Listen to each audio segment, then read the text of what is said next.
Hello everyone, welcome to elites grid. Board पे एक question लिखा हुआ है, हाउ टू स्टे मोटिवेटेड। ये क्वेश्चन हम लोगों से ऑलमोस्ट 20 to 30 टाइम्स डेली पूछा जाता है कि how to stay motivated during the preparation phase. Sir ji, मैं 3 दिन पढ़ाई करता हूँ, चौथे दिन फिर से डिमोटिवेटेड हो जाता हूँ। अगर मुझसे एक एलआरडीआई का सेट सॉल्व नहीं होता, एक आरसी में मैं ऑप्शन सही चूज नहीं कर पाता, एक क्वांट का क्वेश्चन सही नहीं हो पाता, तो मैं फिर से डिमोटिवेटेड होने लगता और मन करता है ना करूं प्रिपरेशन, शायद मेरे लिए प्रिपरेशन बनी नहीं हुई है। सबसे पहले तो मैं आपको एक छोटी सी क्लिप दिखाऊंगा, please go through that clip, जिससे आपको एक बहुत ही इंपॉर्टेंट पॉइंट पता चलेगा कि कैसे आपको मोटिवेटेड रहना है और क्या सच में मोटिवेशन जरूरी भी है। देखिए,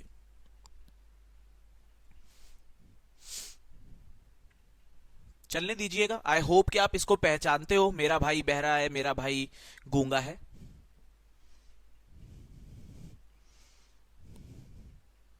चाहे आपका मूड है कि नहीं है, चाहे आपका इंटेंशन है कि नहीं है, चाहे आज घर में कुछ प्रॉब्लम हो रही है कि नहीं है, मैं एक्शन ले रहा हूँ। ये मेरे लिए बहुत इंपॉर्टेंट है कि मैं रोज एक्शन ले रहा हूँ। मैं उठ के काम पे जा रहा हूँ, चाहे मोटिवेशन आ रहा है, इंस्पिरेशन आ रहा है कि नहीं आ रहा है। तो किसी ने बोला था कि motivation and inspiration is for immature. जो मेच्योर लोग हैं वो रोज जाते हैं, वो रोज काम करते हैं।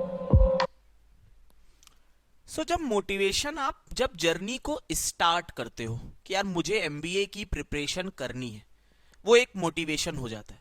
आप हर दिन मोटिवेटेड नहीं रह सकते हो during to that particular phase.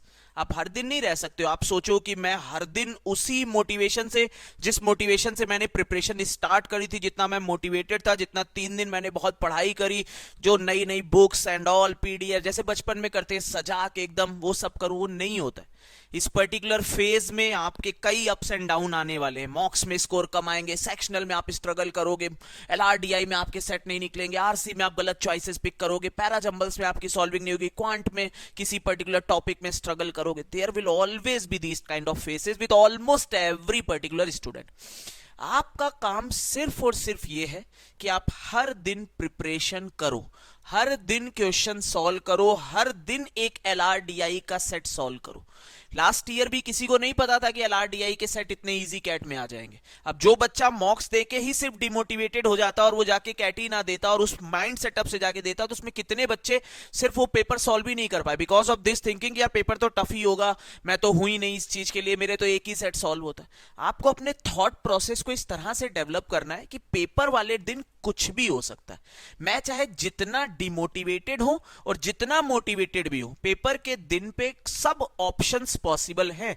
Basic सा एग्जांपल है, शुभमन गिल को पहले टेस्ट से पहले भी बहुत गालियां पड़ रही थी, आफ्टर फर्स्ट डे भी बहुत गालियां पड़ रही थी। फर्स्ट टेस्ट, सेकंड टेस्ट में सारी चीजें चेंज हो गई, सारा माहौल चेंज हो गया। क्यों?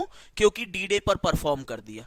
इससे पहले अगर देखोगे तो करुण नायर बहुत मोटिवेटेड था, please give me one chance, but 2 दिन नहीं परफॉर्म 2 टेस्ट में किया है, तो कैसे डिमोटिवेशन आ गया है ना।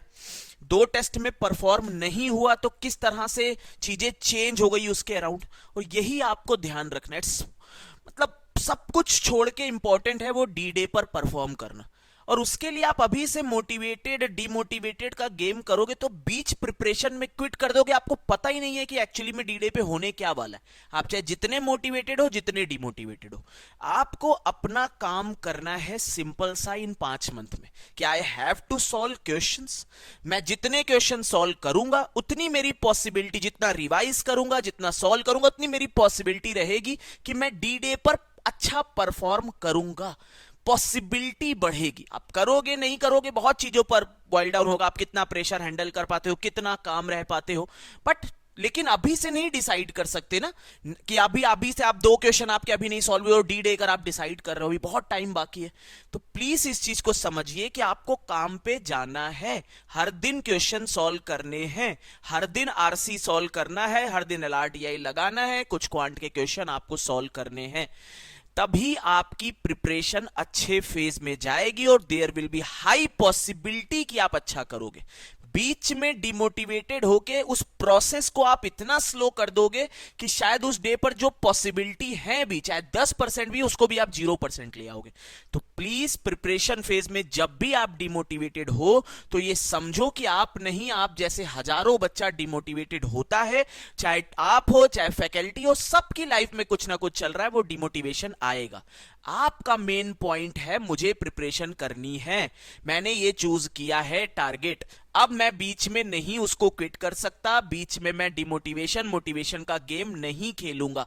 कभी कभी ठीक है यार, किसी दिन वीडियो देख लिया, मोटिवेटेड हो गए, हर दिन उसकी मतलब एक तरह से वो पड़ जाना, आदत पड़ जाना कि मेरा एक क्वेश्चन सॉल्व नहीं हुआ, कोई बैठा हो मोटिवेट कर दे, नहीं होता। वो आपका टाइम वेस्ट है, उसकी जगह आप 3 क्वेश्चन नए सॉल्व कर सकते हो। इस चीज को आपको ध्यान रखना है। जब भी आपकी प्रिपरेशन फेज में आप डिमोटिवेटेड हो, प्लीज ध्यान रखिए ये चीज कि आप, हर बंदा मोटिवेटेड डिमोटिवेटेड होगा। इस पूरी जर्नी 5 मंथ के टाइम में बहुत बार ये चीजें आएंगी, जब आप मॉक्स दोगे, सेक्शनल दोगे, आपका कुछ पेंडिंग होगा, हजारों टाइम पे आएंगी, बट आपका काम है कि आप लगे रहो। जो लगा रहता है उसकी पॉसिबिलिटी हाई होती है और ज्यादा चांसेस होते हैं कि वो सिलेक्शन थे। ठीक है, आई होप कि आप इस चीज को ध्यान रखेंगे। इसी तरह छोटे छोटे वीडियो जो स्टूडेंट के डाउट्स आते रहते हैं, जो कॉमन डाउट है, उनके हम लोग छोटे छोटे वीडियोस आपके सामने बनाते रहेंगे। Thanks and happy learning. I hope कि ये नेक्स्ट 5 मंथ आप सिर्फ और सिर्फ मेहनत करोगे, सिर्फ और सिर्फ प्रिपरेशन की जर्नी को एंजॉय करोगे, रादर देन कि इतना motivation, 5 kilo motivation, 10 kilo demotivation आ रहा है, इससे दूर जाओगे। 5 मंथ के बाद देखेंगे क्या आता है क्या नहीं आता। ठीक है, चलिए ओवर करते हैं। Thanks and happy learning.